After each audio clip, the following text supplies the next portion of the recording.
Welcome to Miss Small's Digital Learning, where today we're focusing on Habit 7. As mentioned, I'll be choosing books that both adults and children can benefit from. Today is Stephen Covey and his son, Sean Covey, who created the 7 habits for happy kids. Habit 7, Sharpening the Saw. Goob and His Grandpa by Sean Covey. Goob Bear and his grandpa did everything together. They collected bugs at Fisheye Lake. They went on long hikes in far north woods. They climbed trees and ate honey out of beehives. And they loved to wrestle on the living room floor. "I love you, little Goob head," Grandpa would say. "I love you too, Grandpa," Goob would answer. "You're my best friend." One Monday morning, Goob didn't show up at school. Miss Hoot said, "Class, I'm really sorry to tell you that Goob's grandpa died yesterday. Goob won't be coming to school this week. Please try to cheer him up at times like this. You really need your friends." Later at recess, the gang got together. "That stinks," says Lily. "I bet Goob misses him so much." "I think we should go see him," said Pokey. "I don't know if he'd want to see anyone right now," said Sophie. "He's in mourning." "Well," said Sammy, "what would you want if your grandpa died?" "I'd want my friends to be with me," said Tagalong Allie. After school that day, everyone showed up at Goob's house. He was sitting in his backyard, feeling sad. "Hi, Goob," said Lily. "We came to see you." "We're really sad about your grandpa," said Pokey. "He was a really great guy." "Thanks, Pokey. I'm sad too. I don't know if I'll ever be happy again," Goob said. "If you're sad, then we're going to be sad with you," said Jumper. They all huddled around Goob, and they were all sad together for a long time. When it was time for the gang to go home, Goob felt a little better. The next day, everyone got together to make a plan.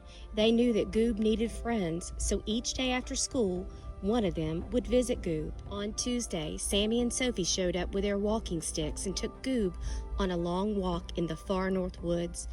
"That was invigorating," said Sophie. "And fun too," said Goob. Grandpa loved to walk in the woods.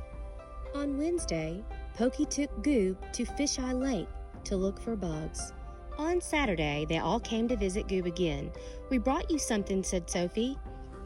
"It's a honey chocolate cake," said Lily. "We made it ourselves." "Don't worry, we followed the recipe this time." "That's my favorite," Goob smiled. "I made you a card, too," said Tagalong Allie. Allie opened up the card and read it aloud. "Dear Goob, I'm so sad your grandpa died. He was your best friend. Now me and Jumper and Pokey and Wee Wee and Sophie and Sammy will be your best friends forever. I love you, Allie." Jumper started crying and Goob gave him a hug. "Thanks, Tagalong Allie," said Goob. "This means everything to me, and thanks for being my friends, you guys. I'm going to miss my grandpa, but I don't feel so sad anymore."